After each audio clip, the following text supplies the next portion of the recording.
네. 공천은 정말 어려운 문제인 것 같습니다. 여야 공이 크고 작은 파열음을 계속 내고 있는데요. 저희가 어제는 김남국 변호사 연결을 해서 민주당 서울 강서갑 경선 갈등에 대한 입장 들어봤는데요.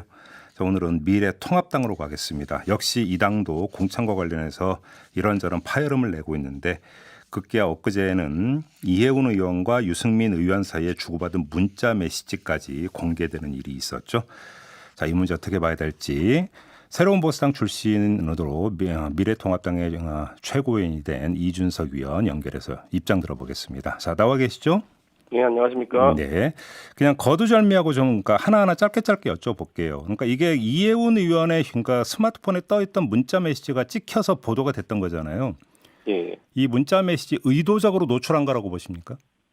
뭐 그 부분에 대해 속단하기 어렵습니다만은 참 미묘한 타이밍에 노출된 건 맞고, 네. 그래가지고 뭐 사실 유승민 의원과 이해운 의원 사이에는 뭐 상당한 신뢰관계가 존재하기 때문에 네. 그 문자가 노출되었을 때 유승민 의원이 다소 이제 곤란한 상황이 생길 수도 있는데 이해운 의원이 그걸 의도적으로 했다고 보기에는 어려운 측면이 있습니다. 그래요. 근데 이해운 의원은 삼선 의원 아닙니까? 그다음에 네, 이 맞습니다. 그 뭐 회의장에서 스마트폰이 이른바 그 사진 기자들의 카메라에 걸려 가지고 예, 당겨 가지고 찍혀 갖고 보도되는 경우를 한두 번 본 것도 아닐 텐데. 예. 이 미묘한 내용이 그 노출이 되는데 그렇게 부주의했다 이렇게 볼 수 있을까요?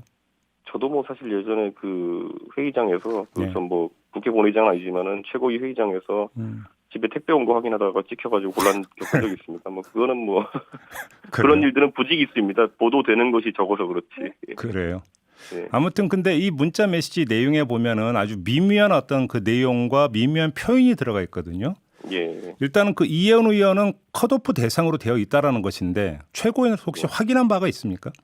뭐 그런 부분은 공천관리위원회에서 확인을 해주지 않는 것이 원칙이고요. 예. 특히나 뭐 지금까지는 추측이지만 컷오프 대상자라고 한다면은 원래 공천관리위원회의 역할이 그런 부분을 최대한 잡음 없이 관리하는 것이기 때문에 네. 뭐 외부로 유출시키는 경우가 굉장히 드뭅니다. 그렇기 때문에 그런 부분은 뭐 이해운 의원에게 혹시 개인적으로 통보가 되었다면은 그런 정보를 바탕으로 했을 수도 있겠지만은 워낙 이 공천 시기에는 살생부도 돌고 이제 썰도 많이 돌기 때문에 네. 그런 측면에서 이해운 의원이 약간 부담을 느끼고 언급했을 가능성도 있습니다.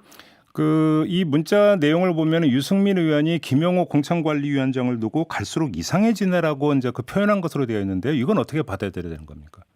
그러니까 뭐 그거는 이제 평가잖아요. 그러니까 네. 사인 간의 이제 평가인 것이고 네. 사실 공식적으로 전달되었다는 메시지 같은 경우에는 위의 내용을 보면은 사실 특정 인사를 공천 줘라 말아라 이런 문제라기보다는 결국에는 이번에 통합이라는 과정을 거치면서 불공정함을 뭐 인식할 정도의 어떤 형평성 문제가 생기면 안 된다라는 원론적인 이야기를 하는 거거든요. 예. 그렇기 때문에 저는 뭐 그 부분은 지금까지 흔히 있어왔던 뭐 살생부나 아니면 누굴 공천 줘야 된다, 누구 주세요 뭐 이런 식의 공천 개입과는 궤가 좀 다르다 생각합니다. 이거는 좀 추정인데 한번 추정에 대해서 질문을 드려볼게요. 그러니까 최고위원께서는 어떻게 보시는지가 궁금해서 한번 그 추정을 이제 질문으로 드리겠는데요. 이해운 의원의 어떤 그 스마트폰에 그러니까 올라있던 문자 메시지가 노출이 돼서 보도가 됐는데 그 내용이 이해운 컷오프라고 돼 있습니다. 예. 근데 그 전 단계에서 사실은 미래통합당을 둘러싸고 이른바 공천 갈등 이야기가 적지 않게 나왔었는데 예. 이해운 의원이 컷오프라고 하는 내용을 문자 메시지를 공개를 함으로써 의도적으로 언론에 보도되도록 함으로써 이걸 공천 갈등의 하나의 어떤 그 사례로 부각을 시키고 그래서 컷오프를 저지하기 위해서 의도적으로 문자 메시지를 노출했을 가능성 전혀 없는 걸까요? 저는 뭐 그거는 당연히 정치인 개개인이 어떤 시점에 어떤 다급한 상황에서 어떤 판단을 할지는 제가 속단할 수 없습니다만은 네. 아까 말씀드렸듯이 그 매개체가 또는 그 과정에서 지렛대로 삼으려고 했던 인사가 만약 유승민 의원이라면은 사실 유승민 의원과 이해운 의원은 뭐 저도 비교할 수 없을 정도로 수십 년간의 이제 그런 신뢰관계가 있기 때문에 네. 그게 의도적으로라고 하기 보기에는 그 이해운 의원님이 지금까지 그런 어떤 뭐 사인 간의 대화나 이런 걸 유출시킨 적이 없거든요. 예. 그렇기 때문에 저는 의도성보다는 우발적인 그런 어떤 뭐 상황으로 봅니다. 알겠습니다. 그 지상욱 하태경 의원 같은 경우는 경선 대상이라고 지금 그 문자에 들어가 있던데 예. 이것도 뭐 현재로서는 뭐 그 확인할 방법이 없는 겁니까? 근데 제 생각엔 그게 만약 경선 대상이라는 것을 뭐 어떤 공천 결과의 면접의 결과로 이제 발표한 것이 아니라 네. 그런 정보가 확실하게 이제 외부로 미리 유출돼서 돌고 있는 것이라면은 이건 새로운 보수당과 어쨌든 뭐 다른 전진당이라든지 아니면 자유한국당이라든지 참여하는 정당 간의 형평성 문제가 아니라 네. 그 지역에서 경선을 준비하고 있는 후보들도 상당히 이의를 제기할 수 있는 부분이기 때문에 네. 저 같은 경우에는 뭐 그런 것들을 공천관리위원회에서 어떤 정확한 정보로 유출하지는 않았을 것이다 이런 확신이 있습니다. 그래요. 알겠습니다. 자, 한번 종합해서 질문을 드릴게요. 그러니까 그 네. 새로운 보수당이 자유한국당과 그 통합을 해서 미래 그러니까 통합당이 발족을 할 때 예. 그러니까 입으로는 아니라고 하지만 그 이 물밑에서 결국 공천 갈등이 있지 않겠느냐라는 분석이 많이 있었는데요. 예. 그 최고위원이 되셔가지고 지켜본 바로는 공천 갈등이 조금이라도 그런 조짐이 있습니까 없습니까? 저는 공천 갈등이 없다고 하면 그건 거짓말일 테고요. 네. 당연히 그 여러 당에서 모인 분들이 모였기 때문에 예. 지금 신경을 쓰는 부분이 아까 그 유승민 의원의 문자에서도 노출되었듯이 형평성에 대한 부분은 이거는 개인 간에 누가 공천받고 안 받고의 문제가 팀 간의 문제이기 때문에 네. 다소 그런 긴장감이 존재하는 것은 맞습니다. 그렇지만 뭐 원래 공천관리위원회가 이 시즌에는 갑이거든요. 네. 그렇기 때문에 그쪽을 자극하면서 어떻게 해보려는 인사는 별로 없을 겁니다. 그 일전에 이제 그 이준석 최고위원께서 저희와 인터뷰에서 어떤 말씀을 하셨냐면 유승민 의원이 왜 모습을 드러내지 않는가라는 질문에 대해서 거기에는 공천에 대한 압박의 어떤 측면이 있다고 말씀을 하셨거든요. 예. 그 어떤 해석은 지금도 유효한가요?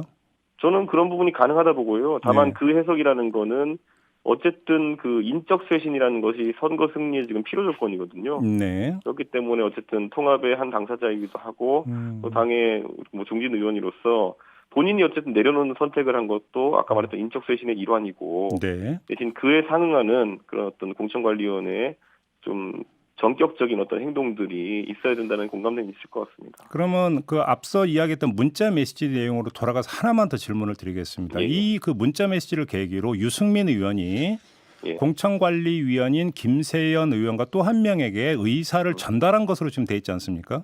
예. 의견을 전달한 것으로 되어 있는데 그러면 그것도 공천 압박의 일환으로 해석을 해도 무리는 없는 거죠.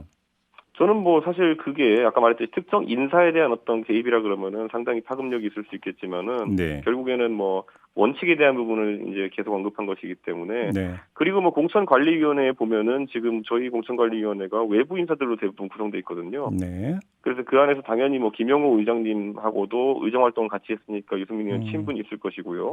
그리고 김세현 의원과도 같이 의정 활동을 했기 때문에 친분이 있습니다. 그렇기 때문에 그런 부분을 통해서 지인에게 전달한 것이지 뭐 만약에 외부 인사들도 뭐 아는 분이 있었다면은 뭐 상당히 공정하게 전달하지 않았을까 근데 생각합니다. 최고위원께 다시 한번 질문드리겠는데 원칙을 표명한 것이라고 말씀을 하셨지만 예.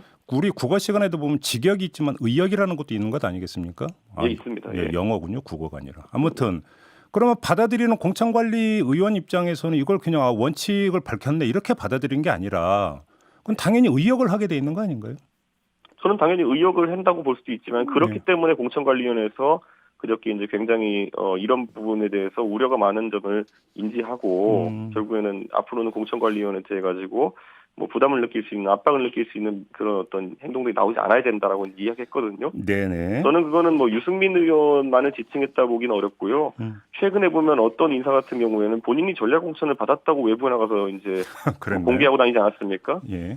그런데 그런 경우에는 진짜 그거는 오히려 아까 제가 말했듯이 공천관리위원회에서 공식적인 절차가 아니라 미리 누군가를 내정해가지고 발표하고 있다라는 것이 공론화되면은 이게 시스템 자체가 무너집니다. 그렇기 때문에 그런 것은 그런 어떤 이제 공천 과정에 있어서 자신에게 유리함을 가져오기 위해 가지고 전혀 공식적인 발표가 아닌 것들 유포하는 행위 이런 것들을 포함해가지고 그 김영호 의장께서 한번 좀 권위를 세우는 과정이 있다 봅니다.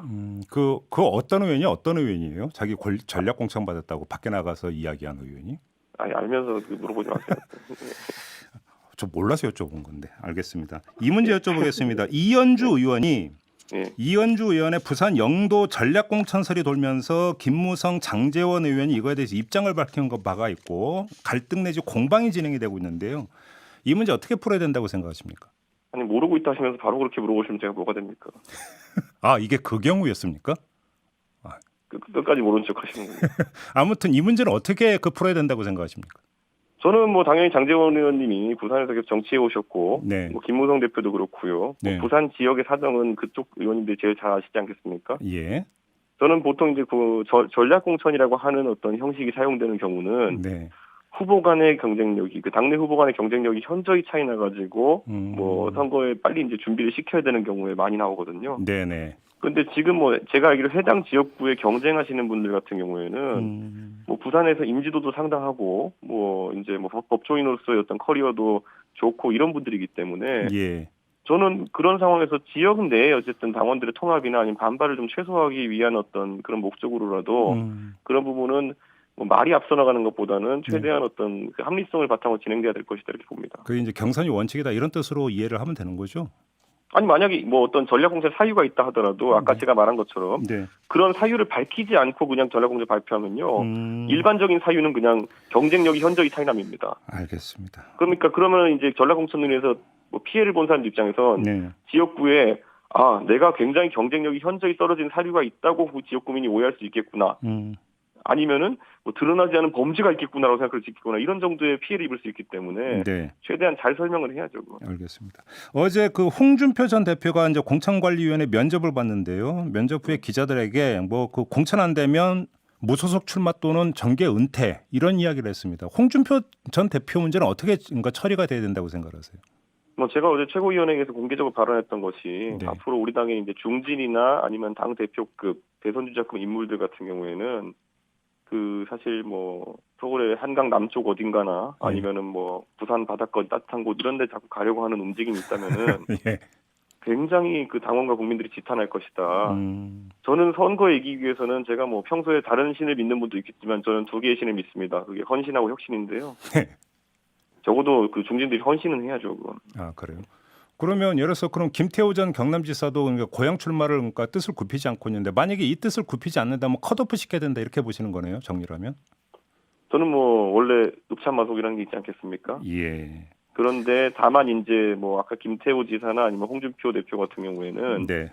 사실 어느 정도 주장하는 것 중에 보면 PK 중에서도 험지가 있다라고 주장하는 부분도 있어요. 예를 들어 네네. 지난번에 보궐선거에서 정의당 후보가 당선된 창원 성산이라든지 네네네. 아니면 울산에 이제 노동자들이 많은 지역이라든지 뭐 그런 부분을 아주 합리적으로 본인들이 설득해낼 수 있다면은 제가 그럼 변수가 될 수 있겠지만은 네. 고향 출마라는 것은 사실 지금 상황에서 뭐 그렇게 명분이 세진 않은 것 같습니다. 알겠습니다. 자 이렇게 마무리하죠. 고맙습니다, 위원님.